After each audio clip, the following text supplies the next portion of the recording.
Hey guys, Vectors here. This is another video in this Premiere series.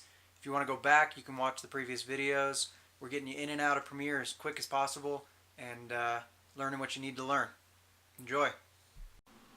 As you begin laying more and more clips on top of each other, you'll notice that this color bar at the top changes from yellow to red and sometimes green. What this is noting, there is a render within this clip which could be troublesome for your computer to run. So what you can do is you can go ahead and set your playhead to the beginning of that red section, set the in point, scrub ahead to the end of that red section, set your out point, which you can either use I and O, or you can go up here and mark your out point with the button. Go to sequence and render into out. It will then render that section so that Premiere can play it back at a faster speed. And now you'll notice that this playback within the green section is buttery smooth. Final things to note, there are additional settings. If you'd like to right click on any of your clips, you can set additional settings such as labeling to change the color of them within the timeline for sorting purposes, or for example to set your speed and duration. If you'd like to set a clip to a faster speed, reverse it, or perhaps and change the interpolation. Optical flow is going to be the smoothest, but is going to take the longest for your system to run it.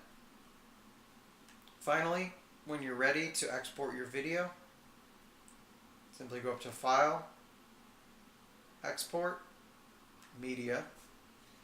This will bring you to a window with export settings. You can change your format. H.264 is an MP4 file. QuickTime is an MOV. And you can set things like GIF or any other file that you'd like. H.264 or QuickTime are the standards. You can change your preset for an easy to use set of settings. Set your output name and location. Choose to export video and export audio.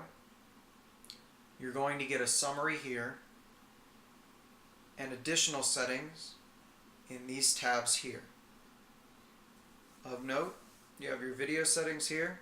You can change the resolution manually. You have your frame rate, which you can lock or unlock. You have your aspect ratio and your bit rate, which is going to adjust the quality. When you're finally ready to export, simply click the export button and your video will be rendered. Rendering can take some time, so feel free to step away from the computer and wait for it to finish.